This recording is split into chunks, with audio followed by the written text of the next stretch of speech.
And the next lecture will be by Dr. Kenneth Valpey. His topic is To Take Place, Marking Sacred Territory in Bhakti Hagiography. I extend my welcome to Dr. Medha Deshpande to introduce Dr. Kenneth Valpey.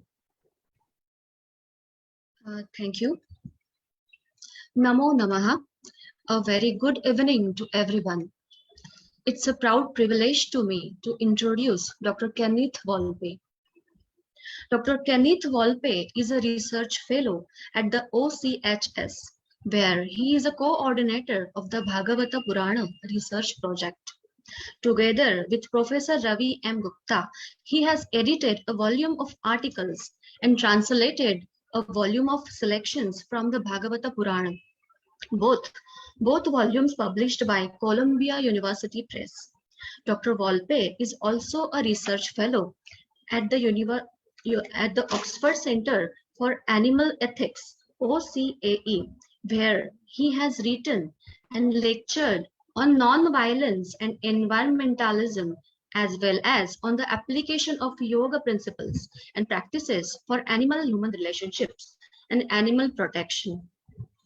Dr. Valpey completed his PhD in 2003 from the University of Oxford with a study of Vaishnava temple liturgical practices and theology, published by Routledge in 2006 as Attending Krishna's Image, Chaitanya Vaishnava Murti Seva as Devotional Truth.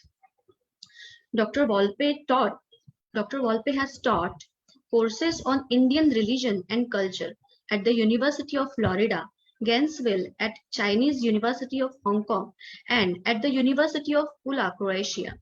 His emphasis is on pursuing a comparative integrative understanding of dharmic traditions and exploring these traditions in contemporary contexts. He frequently gives visiting lectures at various universities, including universities in the People's Republic of China. His publications include Cow Care in Hindu Animal Ethics, Krishna Seva, Traditional Ritual in the Practice of Bhakti Yoga, the Bhagavata Purana Selected Readings, the Bhagavata Purana Sacred Text and Living Traditions, etc. Today, Dr. Valpey is delivering a lecture on the topic To Take Place, Marking Sacred Territory in Bhakti Hagiography. I request Dr. Kenneth Valpey to present his speech. Dhanyavada. Dhanyavada, Dr. Medha Deshpande, for your kind introduction. And I'm very grateful to you, Dr. Shakuntala Gaude, for inviting me to take part in this conference. I'm grateful also to Dr. Ferdinando Sardella of the Bhaktivedanta Research Center, and also Dr. Sumanta Rudra, all my good friends. And I'm grateful for all of you joining this event. And I'm especially happy to see those of you here whom I know in different contexts. It's a little different. I'm especially happy to see Dr. Itamar Theodore from Israel. Yes, let us proceed. We have just heard from Professor Ravi Gupta, a very nice presentation on with focus on Gaudiya Vaishnava dialogue, and perhaps my presentation will have a sort of connection to his, at least in the sense that I'm also focusing on Gaudiya Vaishnava tradition. And I'm thinking that since Professor Gupta has shared his screen, I should probably follow in his footsteps. So I don't have a fully polished written paper unlike his. What I have is essentially notes, but for the sake of following along, it may indeed be helpful if I show you my notes, if I can share the screen. Let's see if this will work. Yes, I think we can do this. Okay. Yes, can you all see this now? Yes. Good, okay. So I'm giving this title To Take Place, Marking Sacred Territory in Bhakti Hagiography. And the first part of this title, To Take Place, I'm borrowing from Jonathan Z. Smith, a very prominent, the late Jonathan Z. Smith, scholar of religion at University of Chicago, who wrote a book with this same title, with, however, a much different approach or focus. So in this presentation, I'll give attention mainly to the account of Sri Chaitanya's journey to and Parikrama around Vrindavan, which took place in the early 16th century, as portrayed by Krishnadas Kaviraj in his Chaitanya Charitamrita, which he completed in the early 17th century, with some brief broader reflections on the importance of locating bhakti geographically. So let's begin with some opening thoughts. Bhakti traditions, broadly defined, may be characterized by the notion that God is everywhere, not least present in everyone's heart, and therefore his worship and service is to be performed everywhere in all circumstances of time and space.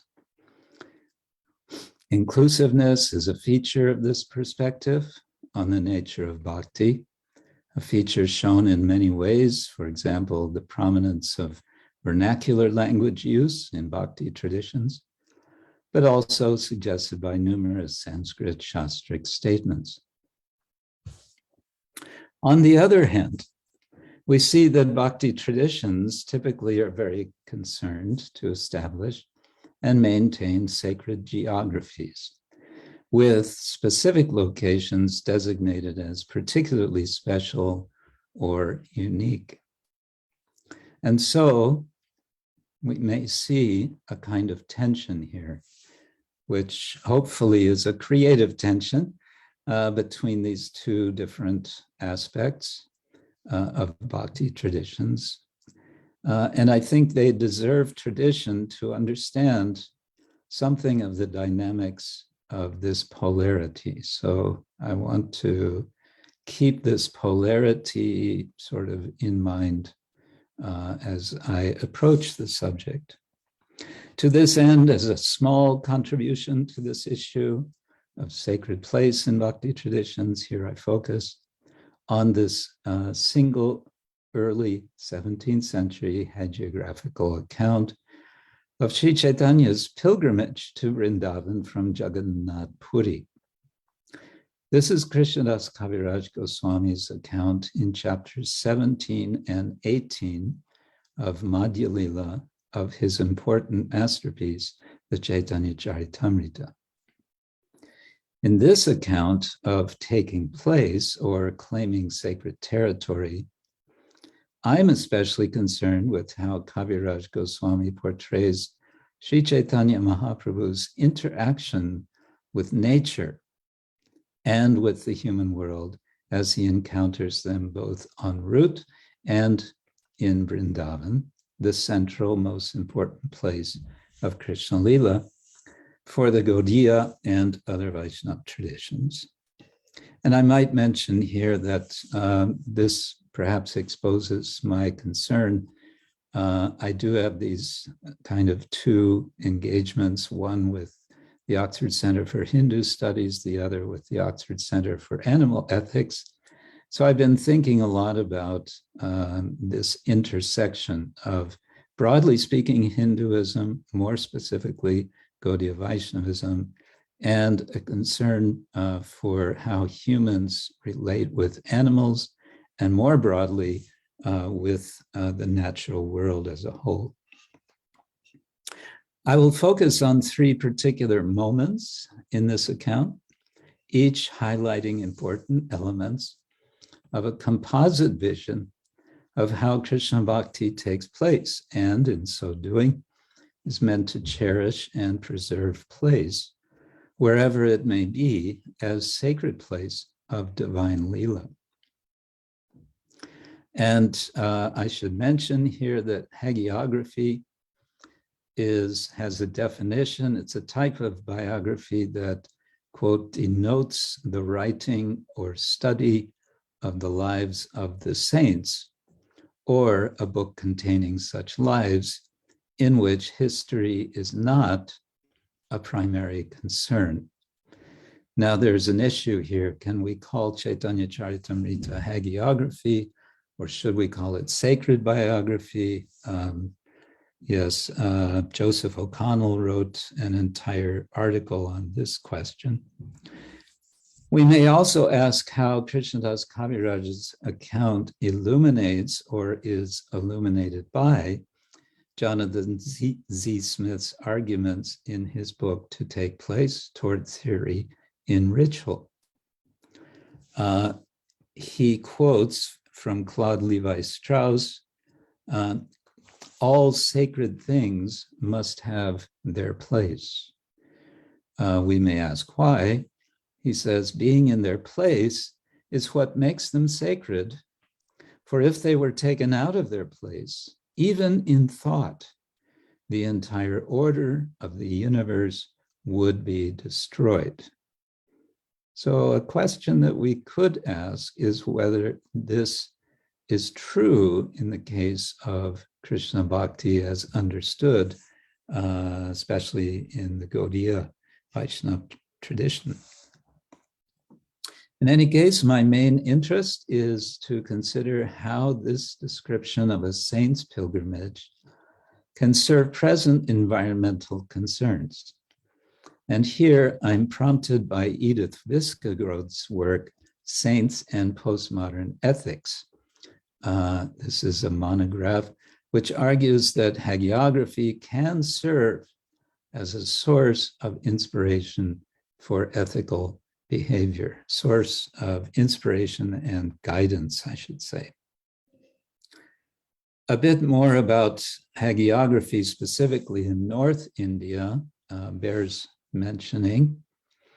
Since my inquiry focuses on a hagiographical account of a particular pilgrimage, this should be contextualized in the wider North Indian tradition of hagiography, which has a long and rich tradition in India overall, and specifically in North India, where historically one looks first to Buddhist texts, hagiographical texts, and then to Jain works. And only after these earlier works do we begin to see Hindu hagiographical works.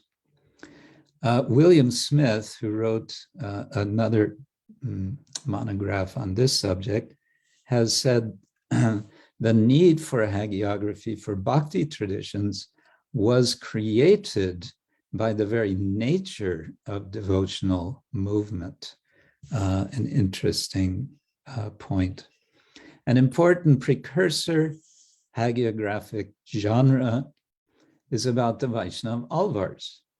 For example, the Divyasuri Charita of the 12th century, and also the hagiography of the Nayanars, the Shaiva Nayanars, both of the Tamil country.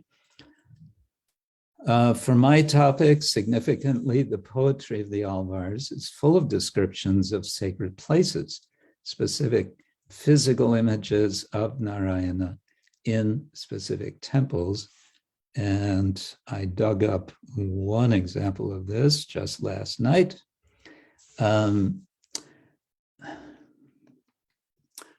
This is just one verse out of more than 1,000. O people of this diverse world, and this is from the Tiruvai Modi of Shatakopan Namalvar.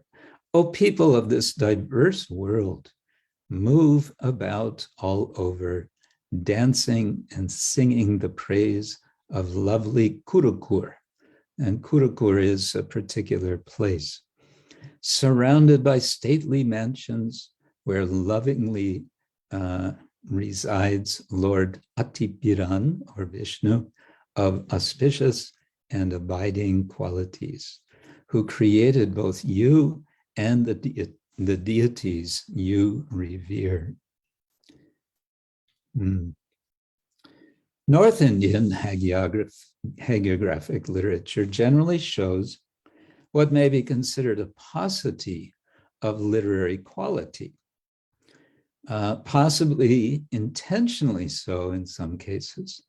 An exception, however, is Chaitanya Charitamrita of Krishnadas Kaviraj, who, as again William Smith says, is a master of classical rhetoric. What are hagiographies for? They have several purposes, including, most importantly, homiletics, or we may say preaching, providing a model for emulation, highlighting specific virtues of the saints. As we said before, history is not the primary concern. Somewhat parenthetically, it bears mentioning that North Indian hagiographies show specific general patterns and sub-patterns of saintly activity. This is highlighted in Smith's book, Patterns in North Indian Hagiography, and these are the main patterns that he identifies: descent, Balya Lila, marriage, renunciation, appearance, personality, powers, darshan, satsanga, digvijaya, meeting the emperor, enemies, Brahman opposition, temptation, hard bhakti, as he calls it, and svargarohana. These are sort of major categories with subcategories under them, which he finds throughout the hagiographical literature of North India, and certainly the Chaitanya Charitamrita has many of the patterns that he identifies. Okay, so now we can go to these three, what I'm calling key moments in these two chapters of the Chaitanya Charitamrita, moments in Sri Chaitanya's Vrindavan pilgrimage. The first moment I'm calling the journey through Jharikand forest. This is through his travels through the wild tract of Jharikand, which is now an official state of India, on his, I think it's called Jharkhand, isn't it? On his way from Jagannath Puri to Vrindavan. We might want to call this account Chaitanya's communion with animals and tribal peoples. And I'll just quote a couple of verses from this section. Ekgodina pate bagra kori ache shayan abe shetar gaye prabhu lagila charan. One day on the path, a tiger was reclining. Possessed with transcendent feelings, the master, Chaitanya, began to touch the tiger's body with his foot. Prabhu kahe, kaha Krishna bagra utila, Krishna Krishna kahi bagra nachite lagila. When the master said, "Speak the name Krishna," the tiger arose. Intoning the name Krishna Krishna, the tiger began to dance. Kaviraj Goswami then proceeds to tell of a similar encounter with a herd of elephants that Chaitanya induces to also chant Krishna's names. Then he describes a group of female deer crowding around him, causing Chaitanya to recall a Bhagavad Purana verse in which the Vrindavan gopis praise the deer for their good fortune in approaching Lord Krishna as he plays his flute. So we get there's a lot of intertextuality in Chaitanya Charitamrita. So here's a translation of that verse.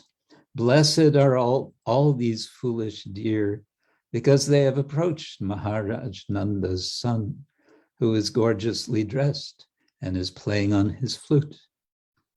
Indeed, both the does and the bucks worship the Lord with looks of love and affection. But in this description, there are greater wonders yet to behold, according to Kaviraj Goswami, who tells us that then tigers peacefully joined the deer in following Chaitanya. Not only this, but Chaitanya induces the tigers and the deer to chant Krishna's names, to dance and to jump, and even to embrace each other and to kiss each other.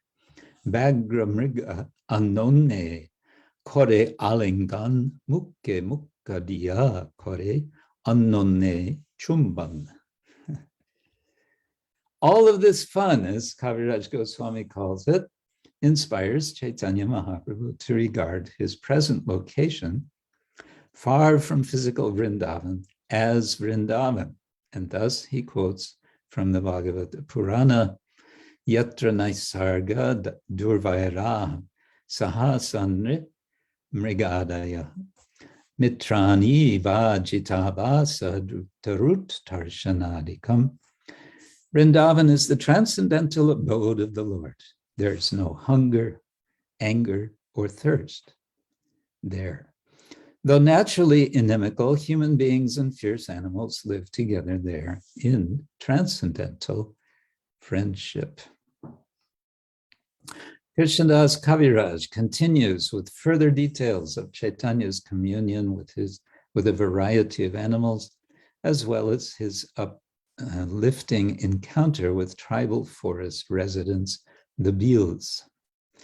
As I have written elsewhere, all of this description, as fantastical as much of it is, serves to awaken readers and listeners, quote, imagination to a state where our most fundamental presuppositions about the workings of nature and the necessity of biotic violence are, at least momentarily, suspended. Divine human-animal celebratory interaction is thus at the very center of what constitutes Vrindavan, as much outside the physical precinct of Vrindavan as within it. And there will be more such descriptions when Chaitanya is present in Vrindavan proper. So now we go to the second of these three moments. I'm calling arrival and reception in Mathura Vrindavan, but I'm focusing only on a narrow part of this. And this goes into chapter 18 of these two chapters. The second moment for us to consider is in this hagiographic account of Chaitanya Mahaprabhu's Vrindavan pilgrimage, has to do with Chaitanya's establishing or reestablishing sacred plays, specifically Radha Kunda and Shyama Kunda, the former especially coming to be regarded by Gaudiya Vaishnavas as the most exalted sacred place within Vraja Vrindavan, and indeed the whole world. For us to note here is Chaitanya is being identified as Sarvagnya Bhagavan, the all-knowing Lord, as the reason he could see what to others was a nondescript paddy field as being the location of Radha Kunda, which decades later will be excavated and built up as we see it today. And then Krishnadas Kaviraj begins describing Chaitanya's encounter with Govardhan Hill, a similar major sacred place for Gaudiyas as well as other Vaishnavas. Krishnadas writes, Govardhanadeki Prabhu ila dandavat akashila alingiya haila unmatto. Seeing Govardhan, the Lord prostrated. Embracing one stone of Govardhan, he became mad. For us to note from Chaitanya's encounter with Govardhan is his great reverence for the sacred hill, embracing a stone and falling into a sort of madness challenges us to reconsider our perceptions of so-called inert matter, seeing it instead as living matter that is given all respect when one is spiritually awakened. There are further things that we could discuss from this episode, the background of danger of quote unquote Turks invading, attacking at Govardhan. There's a listing of the forests, which I want to suggest as Chaitanya travels through each of the forests. Simply the listing of those is having the purpose for Krishnadas Kaviraj of giving the message of completeness, that he is marking the place in a complete way. So we go right away to the third of these three moments about locating divinity amidst memory of the Kaliya Damana Lila. Our third moment in Chaitanya Mahaprabhu's Vrindavan pilgrimage is described later in the same 18th chapter of the Chaitanya Charitamrita in the Madhya Lila. E matatin ratri loker gamana shobeyashi kohe Krishna pailun darashana. In this way, for 3 nights, the people went to Kaliya Lake. Having arrived back, they said, "We have gained the darshan of Krishna."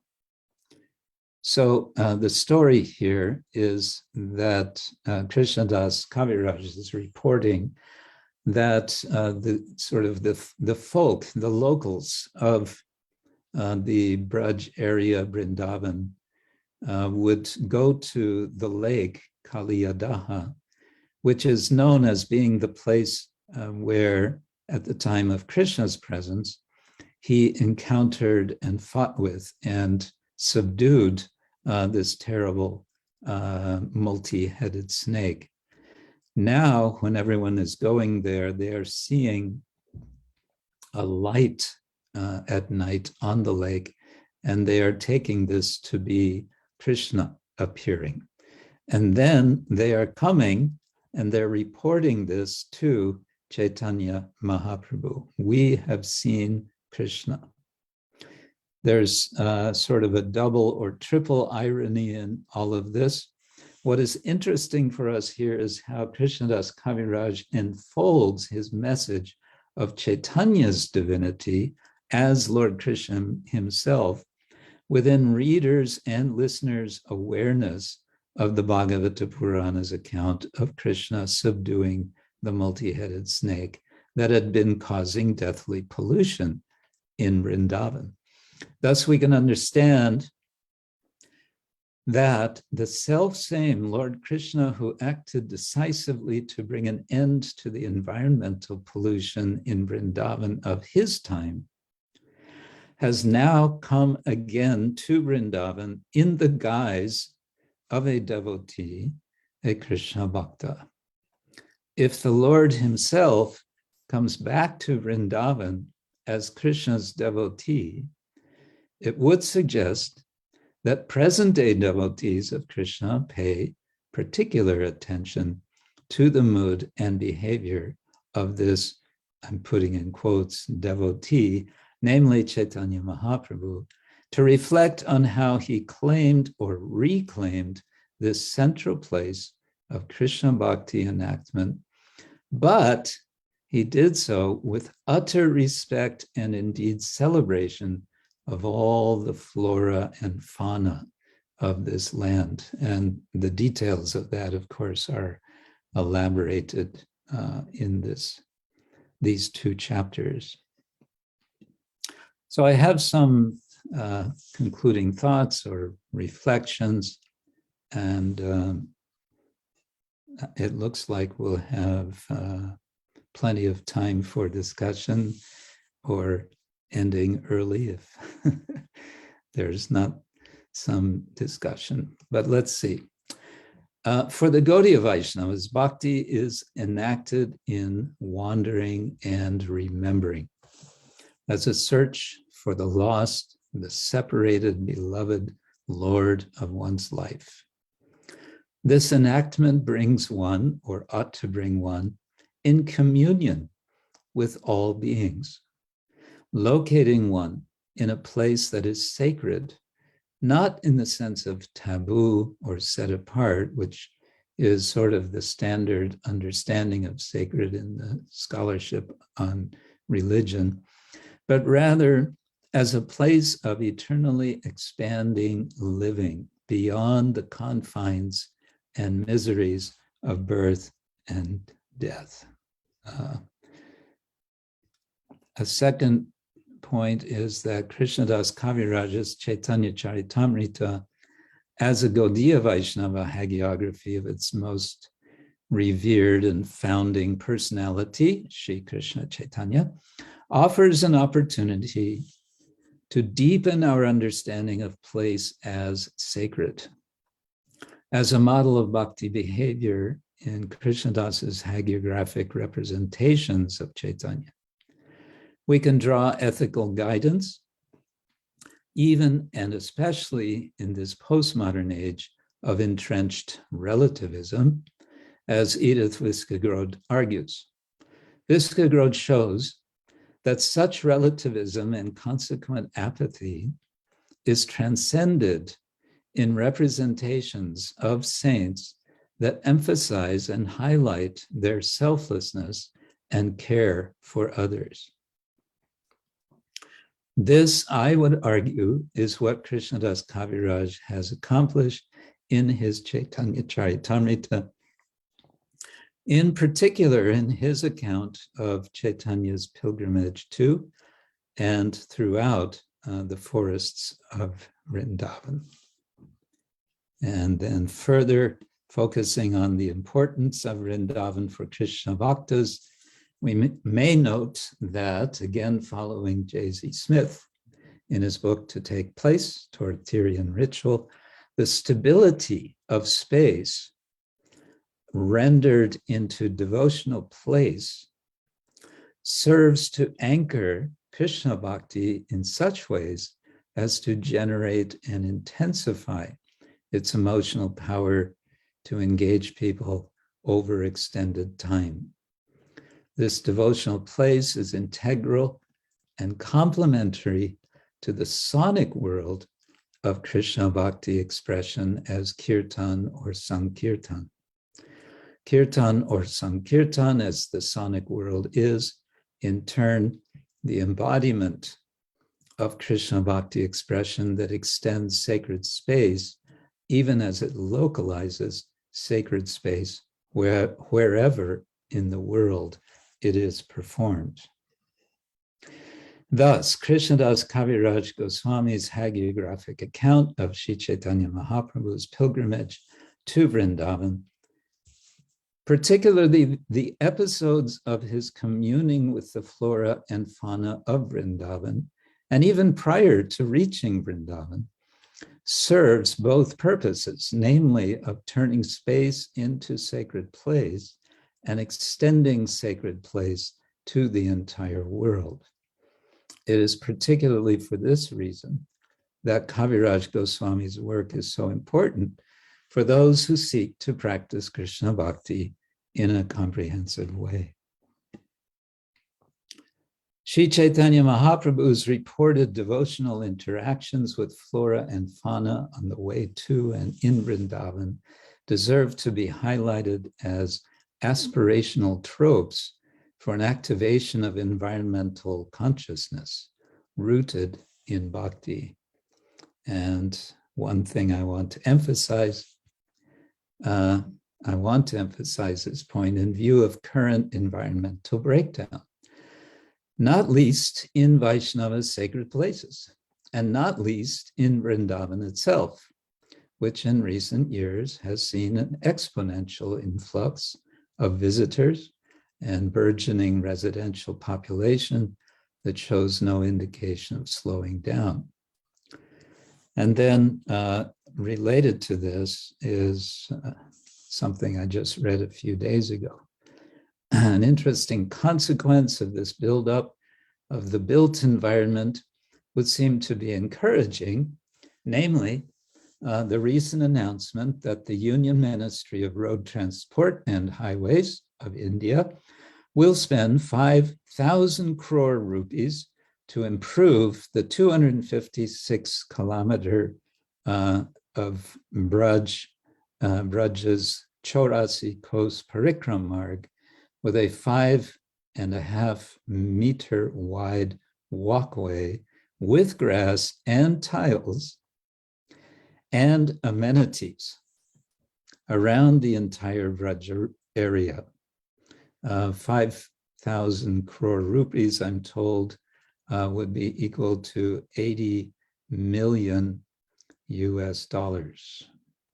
How this will impact the already seriously compromised environment of Raja may be a cause for concern, even as it may be a cause for celebration at the facilitation of easier access for what could well be multiple millions of yatris.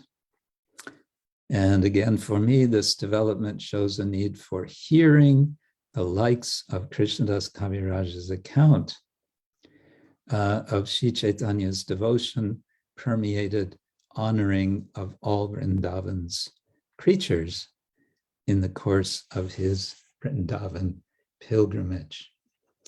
I will stop there and see if there's any discussion or any question. I do have further issues that I might raise in this context, but let's stop there for now and let's see if there's any response, any discussion. Thank you, Dr. Valpey, for your wonderful lecture. I think it's time we can open the panel for a question answer session. So if anybody has a question, they can raise their hand.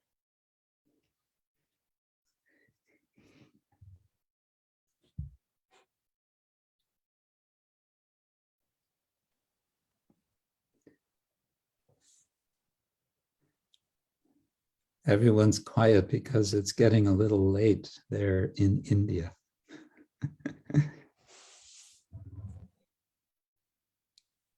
It's not so late yet. Okay.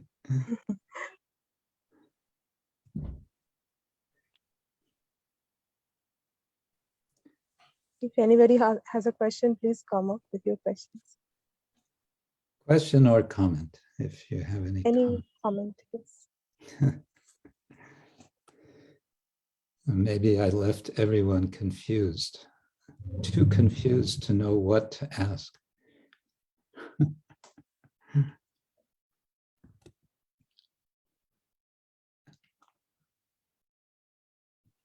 Okay, Arun Mokshi has a question. Yes. Yes, please. Please proceed with your question.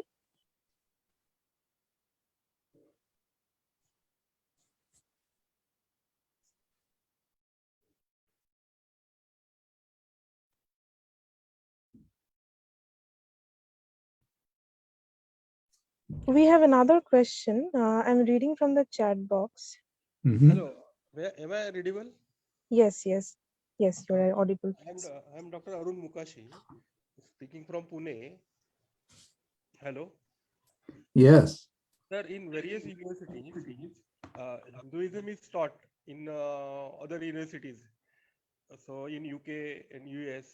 So generally, what are the contents of these syllabus, and what is the response of the students? Generally, how is the response of the students? What is the response of students to what?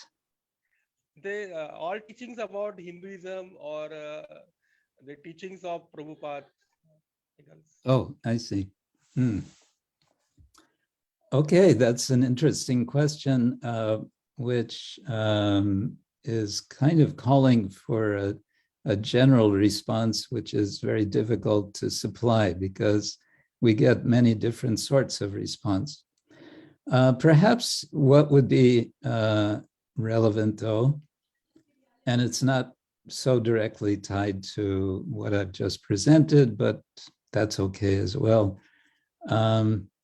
One of the very senior professors, now retired at Oxford University, Professor Richard Gombrich, he was the Bowdoin Professor of Sanskrit, has been quite important supporter of our Center for Hindu Studies in Oxford. And I attended some of his lectures. His own field, his specialty is early Buddhism. And so I learned a lot from him on that subject. But what always struck me in particular was a comment he made expressing appreciation of, as a kind of specific result or effect of the Center for Hindu Studies. What he said was that until the Center for Hindu Studies was here in Oxford, we always understood Vedanta essentially to mean Advaita Vedanta. That's what we were given. That's what we were teaching. When we spoke of Vedanta, when we were teaching students, that's what we understood. But since the Center for Hindu Studies has been here, especially with their very clear presentations on Vaishnava tradition, theology, philosophy, including Vaishnava Vedanta. Now, he said, here in Oxford, we understand that Vedanta is multifaceted. We understand that there are many different forms of types of Vedanta. And in particular, we understand now that there's a very strong tradition of theistic Vedanta as held by the various Vaishnava Vedantists.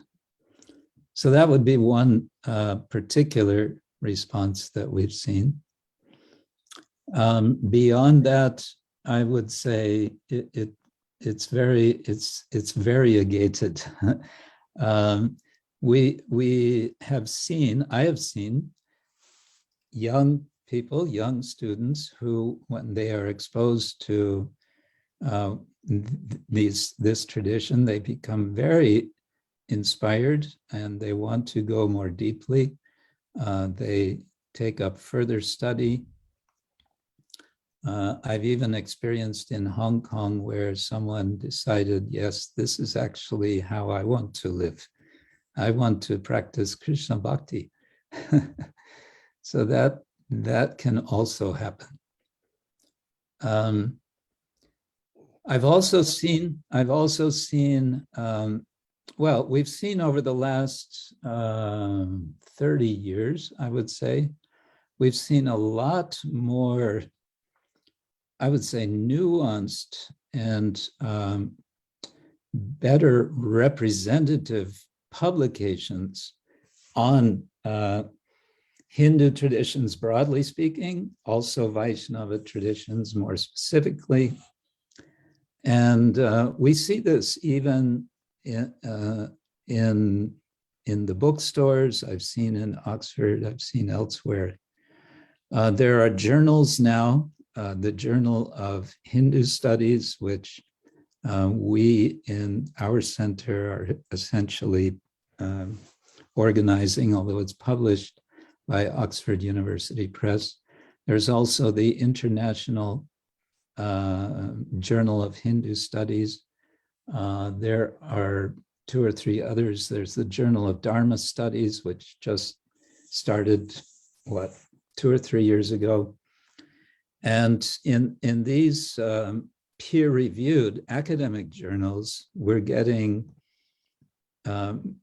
serious voices of present-day Hinduism, which is being taken seriously, and it's having a knock-on effect, such that more people in the wider community have a better understanding of what these traditions are about. Sir, I am concerned with BRC Pune. Oh, yes. I am concerned with BRC Pune. We have a research center which is affiliated to University of Pune. So I have curiosity that how you teach there, because directly we hear in any university, Bhagavad-Gita is not taught. It's very unfortunate.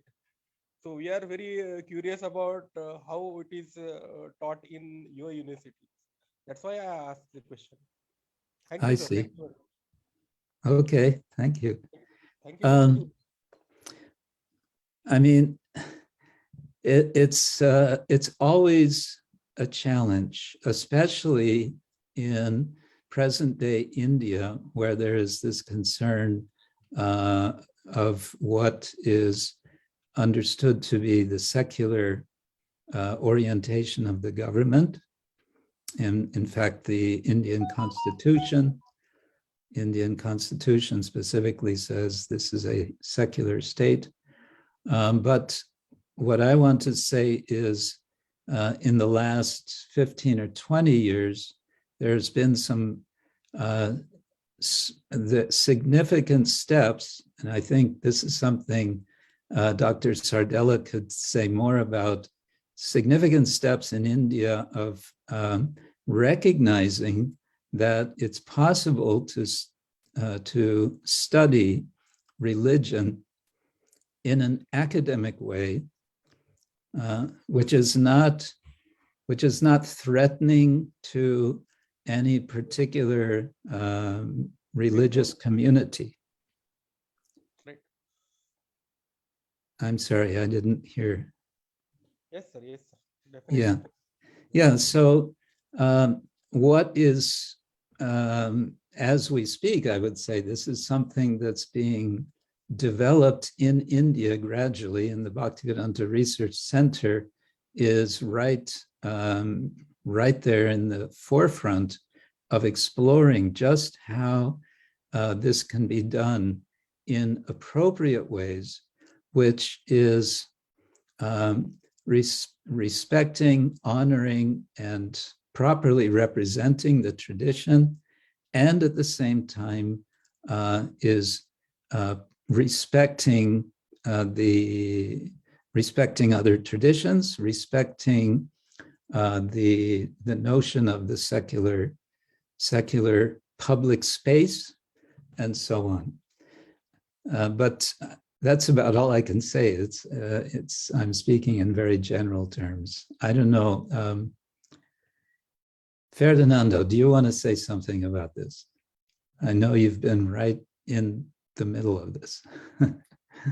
Yes, this is due to the fact that in India there are quite few universities that have religious studies as a centrum, as an institution, for example. So the need is there. At the same time, even speaking about different fields, like, for example, Islamic studies, Buddhist studies are quite established in India since a long time, but we don't have practically much at all about Hindu studies or Vaishnavism, for that matter. And that, as you mentioned, the possibility maybe in the future to study religious studies as a sociology, for example, as a theology, to create a interfaith, interreligious environment in a way which can be very, very useful. So that's happening hopefully soon in India. So it needs to be discussed. It needs to be presented. This needs to be presented as a possibility for the future, so to speak.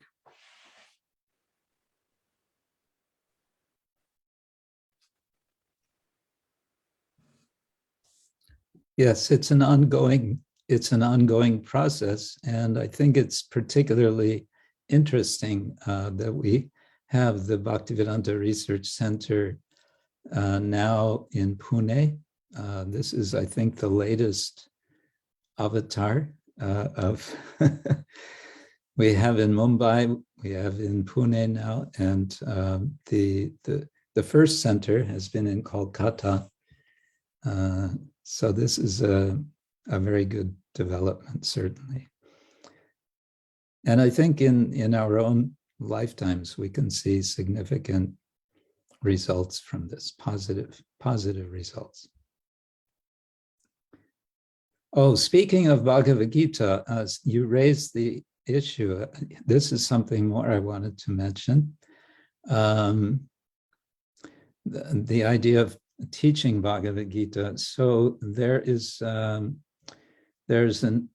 initiative that has been done, I believe, 2 or 3 times now, and it's being done each year, based in Delhi, ISKCON Delhi, Punjabi Bagh, for children in schools, and this has been hugely successful, where they do what they call something Olympiad. They frame it as a kind of competition, and they frame it as a way of teaching morality and ethics. And they've gotten any number of schools, entire schools, involved in this, with thousands of students. And it's just from 2 years ago to this last year, it was a multiple expansion of involvement in that. So I think that's also going to start to make positive waves, if you like.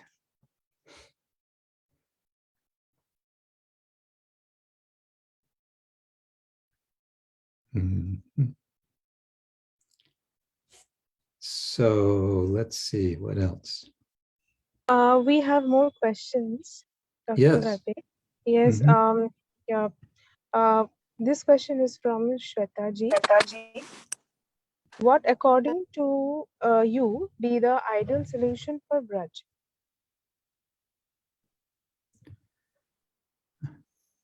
Oh, the ideal solution for Braj.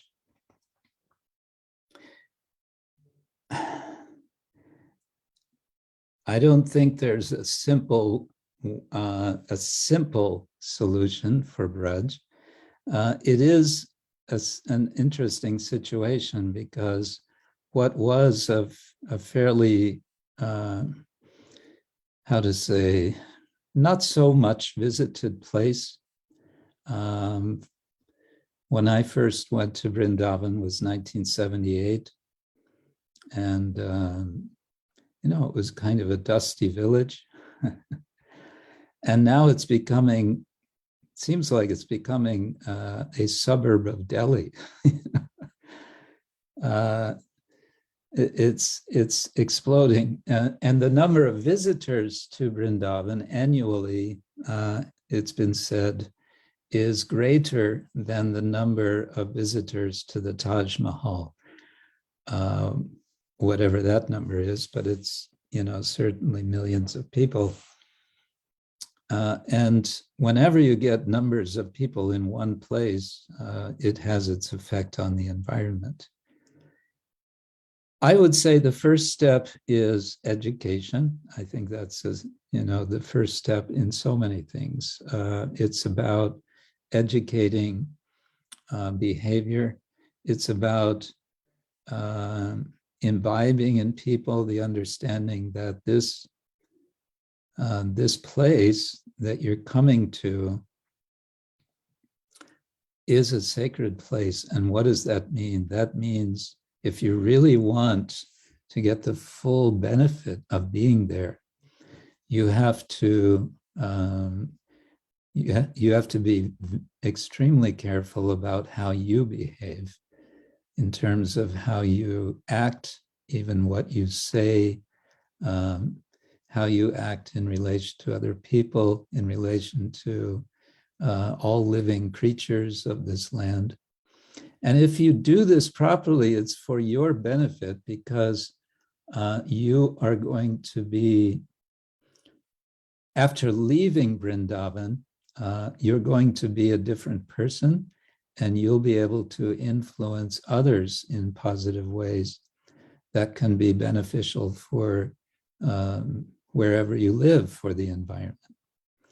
So yeah, what occurred to me when I read this, that they're spending 5,000 crores rupees on this Parikrama marg, is I thought, that's great. Now, they should also apportion, maybe not the roads and transportation department, but the education department should apportion 5,000 crore rupees for education.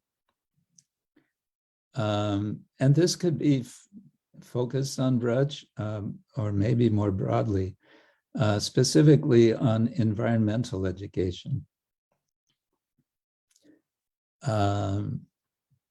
Anyway, that's, don't get me started. This is such an urgent need worldwide. And now we're just going backwards. Things are falling apart. What with, wars and conflicts of all kinds, turning us in an about-face direction to what we need to do. Education, I would say, maybe I should have made it a simpler answer. As they say, there are three things we need: education, education, and education.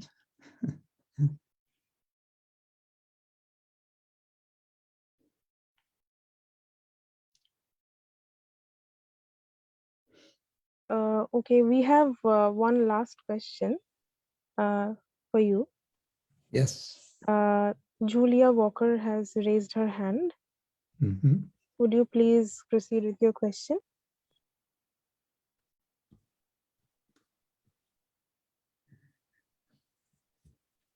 Mm-hmm. Hello, hello. Yes, I delayed because I was not unmute. Now it's okay. Yes. First, I need to tell, first time I have contact with this knowledge and this tradition, Vaishnava, and then maybe a stupid question, but I want to congratulate to you and to the previous presentation, because it's wonderful, this scientific research in all these subjects. For me, it's surprise. And then I want to know about Vrindavan. What you tell was like Eden, a peaceful land, etc. In which text I can find about this Vrindavan and Lila of Krishna? I think in Bhagavata Purana, maybe, I don't know. And then related with this, I want to ask, who wrote this? Bhagavad-Gita was written by Vyasa, is supposed. And then Bhagavata Purana was written by whom? And then also I want to know where to find this lila of Krishna and this peaceful land like Eden? Oh, Sorry, my question. okay. Well, just very briefly, because we're almost out of time. Yes, you are right to read about Krishna Lila in Vrindavan. It is especially to be found in the Srimad Bhagavata Purana, specifically in the 10th book of it. There are 12 books we call cantos, and it's in the first several, like 40 some chapters of the 10th book, in which you'll find the details of Krishna Lila. The composer of the Bhagavata Purana traditionally is credited to Vyasa, who similarly compiled the Mahabharata, in which we also find this relatively small work, the Bhagavad-Gita. I say traditionally because modern scholars, they are always a bit nervous if we say, Vyasa 5,000 years ago wrote the Bhagavata Purana. But this is the tradition, and this is the main source. And then in later times, and particularly following the time of Chaitanya, his close followers, and then the next generation, wrote extensively. First of all, many of them lived in Vrindavan, and they wrote about Vrindavan.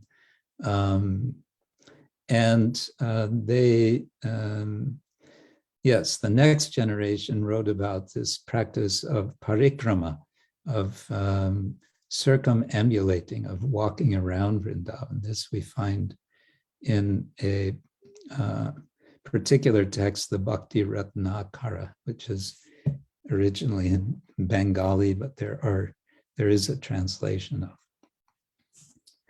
Yeah, so I hope that answers at least some of your questions. Oh, and you wanted to know where to get Bhagavatam. Well, if you want the full Bhagavatam unabridged with extensive commentary, the most widely available and I would say most comprehensible is that of A.C. Bhaktivedanta Swami Prabhupada, who translated and commented in English most of the Bhagavatam, and then his followers completed the task.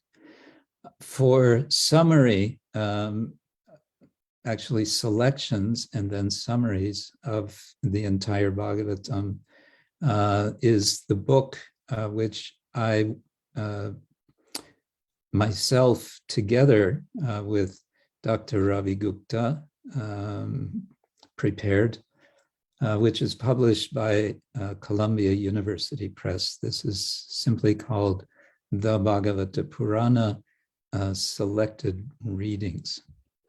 So that's much, much, much shorter.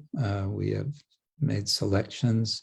So that could be a starting point, and then from there you can go to the full Bhagavatam.